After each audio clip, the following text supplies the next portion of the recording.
Yo, yo, yo, yo, yo, this your boy Larry, and I'm chilling and vibing with Jermaine Colter. What's up, man? What's going on, Larry? Nothing, man, just chilling and vibing, man. Yeah, I man. appreciate I Just chilling appreciate you for coming out. on. Hey, I appreciate you inviting me, man. Yeah, man, gotta stick together, man. Stay in Old County. Orangeburg in the house. You know what it is. Yes, sir, Ski. So, man, how long, man? Tell me about your podcast, man. How long you been doing it? Sports Shop 27, man. It started in I want to say January of 2021. So it's been 3 years, going on 4 years now. So, what made you want to start a podcast? I think in like 2017, I was just always had this thing in my mind, where you play fantasy football with the guys, you have conversations with them. It's like, man, why don't we just do a sports talk show or podcast? And I just wanted to, find the right person to do it with, and came across one of my guys, former Clemson player Kevin Johnson, cornerback from '99 to 2002, and we came up. Both agreed on the logo and stuff, man, and it was doing like post. It was like a little bit after the pandemic, but during the pandemic, a lot of kids wasn't going to proms. They didn't have a real football season, didn't have real graduation and stuff like that. So I wanted to do something to keep the kids inspired. It started off locally with a lot of athletes from around our area, and then it just took off and went worldwide. That's what's up, man. Yeah. That's what's up. We got to keep this thing going, man. Oh yeah, man. It feels good to have something you could do, man, for the rest of your life. Actually, you know what I'm saying? There's no age limit on when you could start a podcast or when you should stop.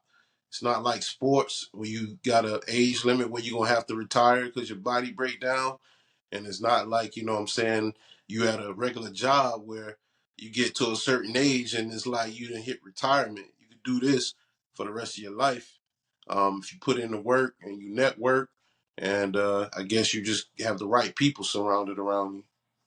And that's what I learned since I've been doing it. I started in May, and the key is networking. You got to be able to network. You can't be afraid to talk to anyone because that next guest could be that guest. We're only one guest away from you know being that podcast, and that's the way I feel about it. Yeah, man.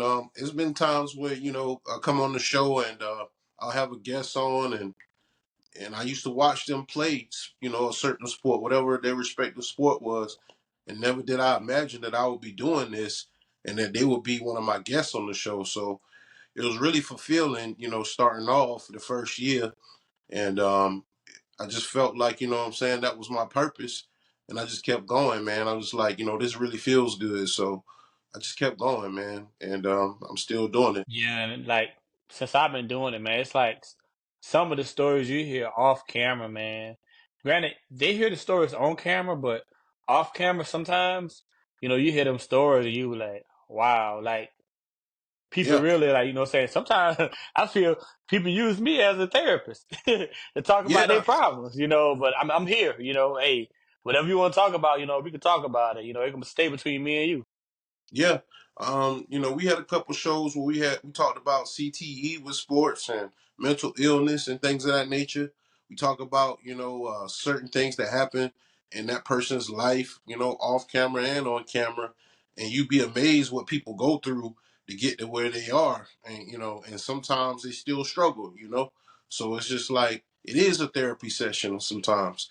It's good to be able to have a dialogue with a person that you never met before. The second thing is it helps you with your interview skills if you going out looking for jobs. The third thing is it helps you, sharpen your pen as a writer and as a public speaker if you would like to. Yeah, and I got to agree with that because before, I really didn't speak out much, but since I started doing the podcast, man, I'm like, hey, I'm a talking rabbit. Yeah, man.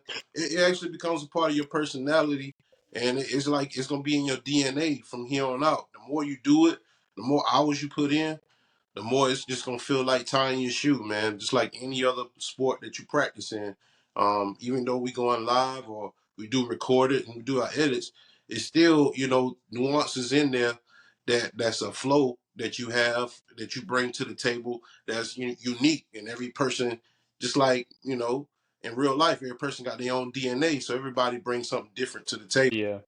So since doing podcasting, man, which guests you had inspired you to keep going? Like, man, that podcast interview was awesome. That right there motivated me to keep going. Man, to be honest, let's see. I think all of them, man, because just like I said, like when I get off the show, I ask them, did you enjoy the show? Would you recommend it for someone else? And then they'd be like, yeah, man, like it felt like I was on the field and I was getting ready for a game, and it's like an adrenaline rush. But my most recent guests, some of them say, man, you got something good. It may take you a while to get to where you're going, but you got something that's really good, and I can see you doing this in the future. Um, the guy, what's his name, Montreal Washington for the Kansas City Chiefs, he said that to me. He right now, about to finish up preseason, and hopefully, what I'm saying, we get to see him this season show out. What I'm saying, he's from Atlanta, Georgia, from Marietta, and yeah, a couple other guys like Bruce Wayans, wrestler out there in Colorado.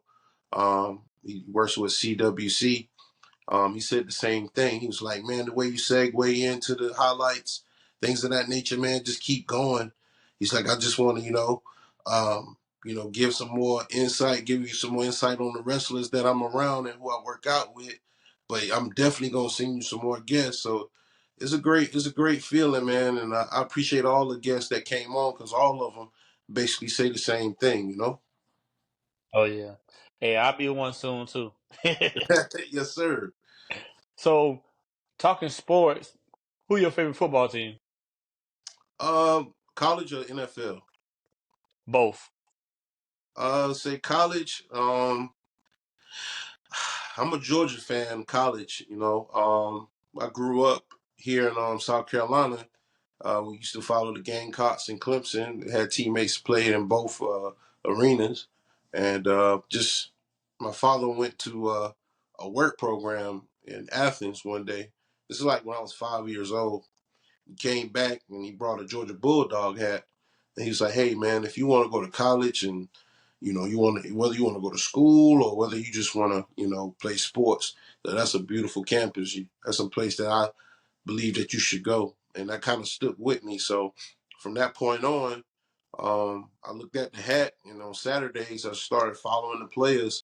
So I've been watching them since Eric Zaire, you know what I'm saying, Quincy Carter, Hines Ward, Champ Bailey, David Green, Matthew Stafford. The list goes on and on. Just the atmosphere and the way they play.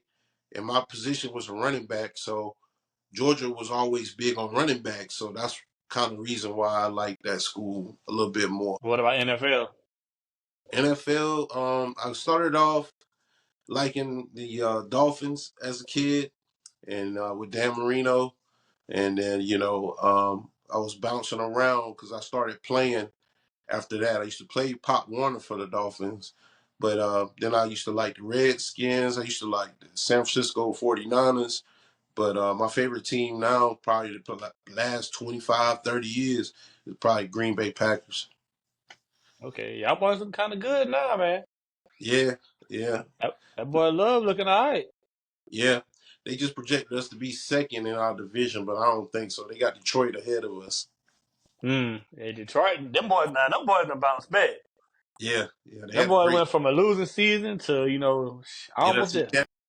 Yep. Yeah, yeah, Uh, most def, man. It's just amazing, like, you know what I'm saying, how, like, that team, cause, like, I ain't gonna lie, like, I didn't expect Detroit Lions to come back how they did, I know, right? but, they bounced back, though. Yeah, they had a Super Bowl quarterback back there, in golf, and I saw him play against Matthew Stafford, the former, franchise quarterback that went to LA. And Stafford ended up getting a ring. Georgia Bulldog. You know what I'm saying? Got him his championship. You know, the Super Bowl where Snoop and 50 and Dre and everybody performed. That was dope. And I think they played against the Bengals, right? Like 2 or 3 years ago. So Yeah. Jared Goff, man, he's a good game manager.